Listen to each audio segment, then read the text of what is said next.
ஆன்சரஸ் channel RRB எக்ஸாமுக்கு தேவையான important questions எல்லாம் பார்த்துட்ருக்குறோம். இந்த வீடியோவில் சயின்ஸ், ஜிகே, இன்டெலிஜென்ஸ், மேக்ஸ் எல்லாம் கலந்து தான் இருக்கும். இந்த மாதிரி மிக்ஸ் பண்ணி ஏன் வீடியோ போடுறேன் அப்படின்னா, ஒரே வீடியோலேயே எல்லா பாயிண்ட்ஸும் கேதர் பண்ண மாதிரி உங்களுக்கு இருக்கும் அப்படிங்கிறதுனால.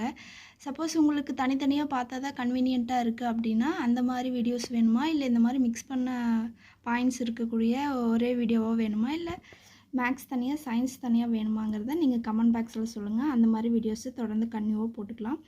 இப்போ இதில் ஃபஸ்ட் கொஸ்டின், வெப்பக்கடத்தலின் எஸ்ஐ அலகு என்ன அப்படின்னு சொல்லி கேட்டிருக்காங்க. தெர்மல் கண்டக்டிவிட்டி, அதோட எஸ்ஐ அலகு என்ன அப்படின்னா வாட் பர் மீட்டர் கெல்வின். அடுத்தது அக்னி சிறகுகள் நூலின் ஆசிரியர் யார் அப்படின்னு கேட்குறாங்க. ஏபிஜே அப்துல் கலாம்.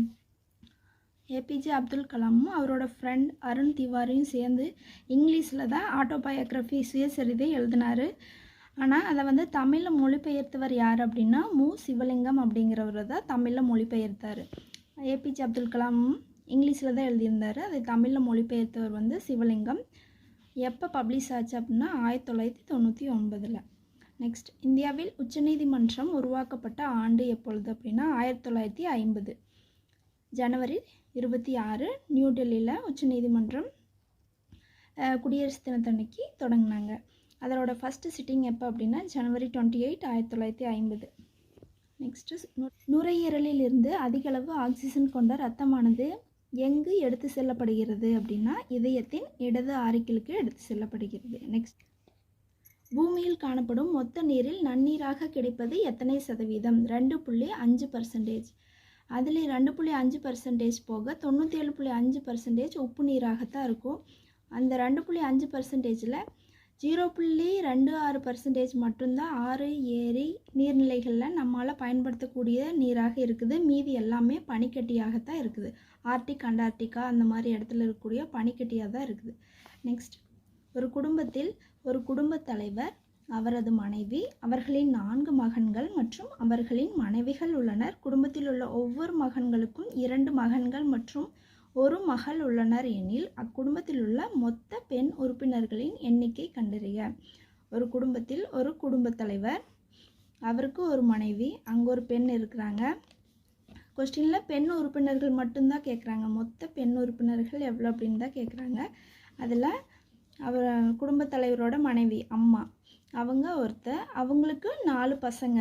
4 பசங்களுக்கும் 4 மனைவிகள் இருப்பாங்களா, அப்போ 4 மனைவிகள் அப்படின்னா +4 ப்ளஸ் ஒவ்வொரு மகன்களுக்கும் 2 மகன்கள் மற்றும் 1 மகள். ஒவ்வொருத்தங்களுக்கும் ஒவ்வொரு பொண்ணு இருக்கிறாங்க அப்படின்னா 4 பேர்த்துக்கு 4 பொண்ணு இருப்பாங்களா, அப்போது 4. அப்போது மொத்தம் 9 பெண்கள் அந்த வீட்டில் இருப்பாங்க. சரிங்களா. அடுத்த கொஸ்டின், இந்தியாவில் பாரதீப் துறைமுகம் முக்கியமாக எதை கையாள்கிறது அப்படின்னா இரும்புத்தாது மற்றும் நிலக்கரி. எங்கேருந்து இறக்குமதி பண்ணுது அப்படின்னா 50,000 டன் பிரேசிலிருந்து மட்டுமே இறக்குமதி பண்ணுது. என்ன அப்படின்னா இரும்புத்தாது மற்றும் நிலக்கரி. பாரதீப் துறைமுகம் அப்படின்னாவே இரும்புத்தாது, நிலக்கரி தான். எங்கேருந்து இறக்குமதி பண்ணுதுன்னா பிரேசிலிருந்து 50,000 டன் இறக்குமதி பண்ணுது. அடுத்தது, ஒரு தாவரத்தில் காணப்படும் சைலத்தின் பணி என்ன அப்படின்னு கேட்குது. அப்போ தண்ணீரை கடத்துதல். சைலத்தின் பணி தண்ணீரை கடத்துதல். சைலம்னா வேரிலிருந்து நீரை தண்டு இலைகளுக்கு கொண்டு போய் சேர்த்தது. புளோயம் அப்படின்னா உணவுப் பொருட்களை கொண்டு சேர்த்தது. சைலம்னா நீரை கொண்டு போய் சேர்த்தது, புளோயம்னா உணவுப் பொருட்களை கொண்டு சேர்க்கிறது. அடுத்தது, பரப்பளவு அடிப்படையில் இந்தியா உலகின் டேஸாவது மிகப்பெரிய நாடு அப்படின்னா 7வது மிகப்பெரிய நாடு. ஃபஸ்ட்டு பிளேஸ் எதுக்கு அப்படின்னா ரஷ்யாவுக்கு, செகண்ட் கனடா, தேர்டு சீனா, 4th America, 5th Brazil, 6th Australia. அப்போ 7வது இடத்துல தான் நம்மளுடைய நாடு இருக்குது. மைய இமயமலை தொடர் மற்றும் பெரும் இந்திய சமவெளிக்கும் இடையே மலை அடிவாரத்தை தோற்றுவிக்கும் புற இமயமலை தொடர் பகுதி எவ்வாறு அழைக்கப்படுகிறது? ஷிவாலிக். மைய இமயமலை தொடருக்கும் இந்திய சமவெளிக்கும் இடையே உள்ள மலை அடிவாரத்தை தோற்றுவிக்கும் இமயமலை பகுதிக்கு சிவாலிக்னு சொல்கிறாங்க. அடுத்தது, மனிதர்களின் மரபுவழி குணாதிசயங்களை பற்றிய விதியை உருவாக்கியவர் மெண்டல். மரபுவழி குணாதிசயங்கள் மெண்டல் உருவாக்கியவர் மெண்டல். நெக்ஸ்ட், ஒரு மேக்ஸ் கொஸ்டின், PQRS ஒரு சாய் சதுரம். அதன் மூலைவிட்டங்கள் PR = 32 சென்டிமீட்டர் மற்றும் QS = 24 சென்டிமீட்டர் எனில் PQRSின் சுற்றளவு என்ன அப்படின்னு சொல்லி கேட்குறாங்க. சாய் சதுரம் ராம்பஸ், சுற்றளவு பெரிமீட்டர் என்னன்னு கேட்குறாங்க. இப்போ ராம்பஸ்னாவே சதுரத்தோட ப்ராப்பர்ட்டிஸ்லேருந்து சில ப்ராப்பர்ட்டிஸ் தான் சேஞ்ச் ஆகி வரும். மூலை விட்டங்கள் மட்டும் ஈக்குவலாக இதாக இருக்குது. இப்போது இதில் 2 மூலை விட்டங்கள் கொடுத்துட்டாங்க. ஒன்று வந்து 24, இன்னொன்று வந்து 32. அப்போ இது 2 ஈக்குவல்னால் பாதியாக கட் ஆகும்போது அது எவ்வளோ இருக்கும்? 16, இங்கே 16. இந்த மூலை விட்டம் டயகனல் வந்து இங்கே 12 இருக்கும், இங்கே 12 இருக்கும். இப்போ நம்மளை என்ன கேட்குறாங்க அப்படின்னா சுற்றளவு கேட்குறாங்க. இப்போ சுற்றளவு வேணால் இதோட வேல்யூ தெரிஞ்சாதான் சுற்றளவு என்னன்னு தெரியுமா? சுற்றளவு ஃபஸ்ட்டு எப்படி கண்டுபிடிக்கணும், இதுக்கு ஃபார்முலாலாம் தெரியாதே அப்படின்னு நீங்கள் இது பண்ண தெரியல. சுற்றளவுனா அதை சுற்றி இருக்கக்கூடிய ஏரியாவை ப்ளஸ் பண்ணிங்கனாவே அதுதான் சுற்றளவு. நீங்கள் எந்த ஸ்கொயர் சதுரம் எடுத்தாலும் சரி, செவ்வகம் எடுத்தாலும் சரி, எது எடுத்தாலும் அதோட ஃபுல்லாக இருக்கக்கூடிய இங்கே 5 இருக்குது அப்படின்னா சதுரத்தில் எல்லாமே 5ஆக தான் இருக்கும், எல்லாம் ஈக்குவலாக தான் இருக்குது இல்லையா? அந்த 5 ப்ளஸ் பண்ணிங்கன்னா அதுதான் ஆன்சர்.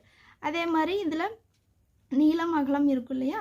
அந்த 2ஐயும் ப்ளஸ் பண்ணி இங்கே எவ்வளோ நீளம் இருக்கோ அதை ப்ளஸ் பண்ணி எவ்வளோ அகலம் இருக்கோ அதை சுற்றி இருக்கிறத ப்ளஸ் பண்ணிங்கன்னா அதுதான் சுற்றளவு. இதுக்கு ஃபார்முலாலாம் ஞாபகம் இல்லையான்னு நீங்கள் இந்த சம்ம போடாமல் விட தேவையில்லை.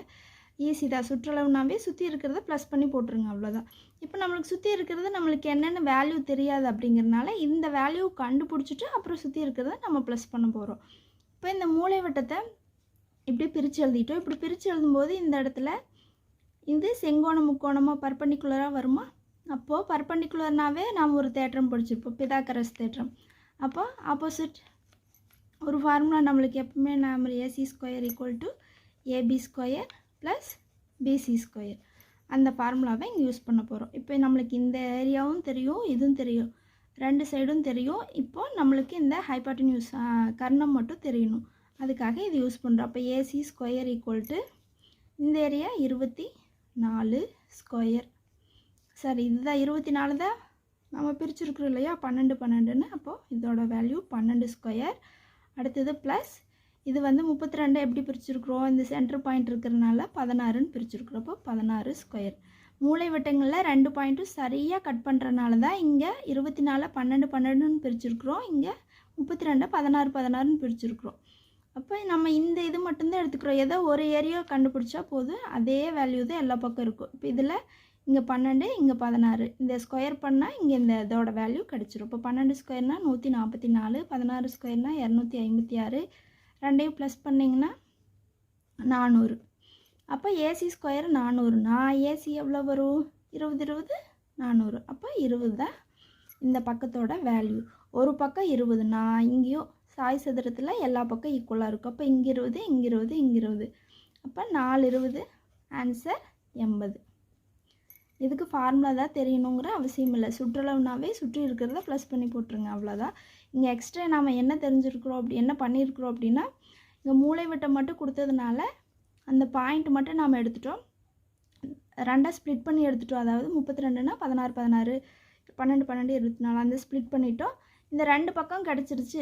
ஏன் அப்படின்னா செங்கோணம் முக்கோணம் பர்பண்டிகுலரில் எடுத்திருந்தனால பிதாகரஸ் தேற்றப்படி இந்த 2ஐயும் ஸ்கொயர் பண்ணால் இதோட வேல்யூ கிடச்சிருச்சு. இந்த வேல்யூ வச்சு நம்ம சுற்றளவு கண்டுபிடிச்சிட்டோம். ஓகேங்களா? இதில் ஏதாவது டவுட் இருந்துச்சுன்னா கமெண்ட் பாக்ஸில் சொல்லுங்கள்.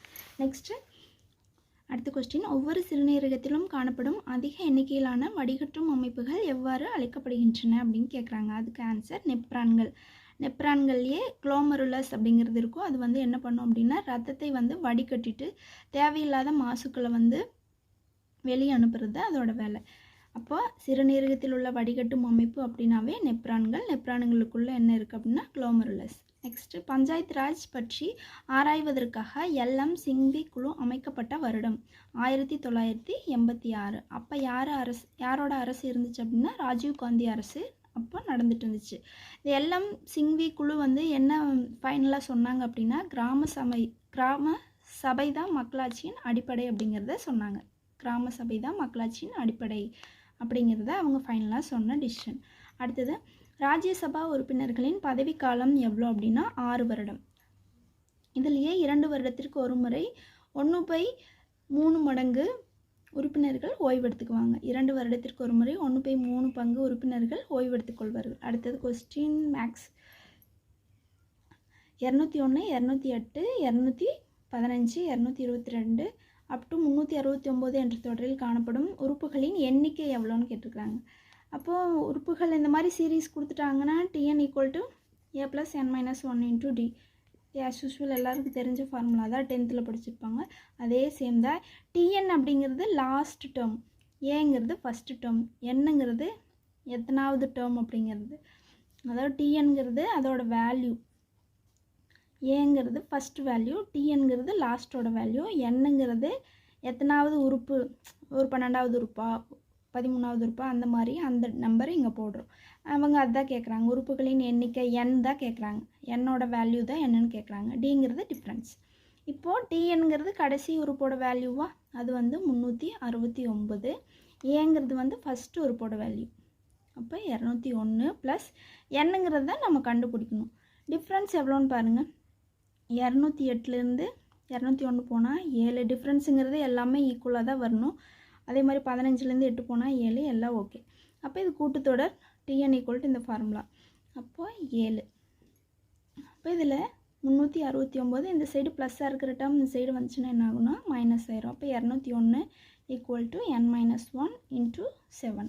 அப்போ இதில் மைனஸ் பண்ணிங்கன்னா 168 equal to n minus 1 into 7 இருக்கும். இந்த சைடு மைனஸ் இன்ட்டு 7ல் இருக்கிறது இந்த சைடு வரும்போது டிவைடட் பை 7 வரும். அப்போ ஆன்சர் வந்து கேன்சல் பண்ணால் 24. இங்கே n மைனஸ் 1, இந்த சைடு இருக்கிற 1 இந்த சைடு ப்ளஸ் ஆயிரும். அப்போ ஆன்சர் n ஈக்குவல் டு 25.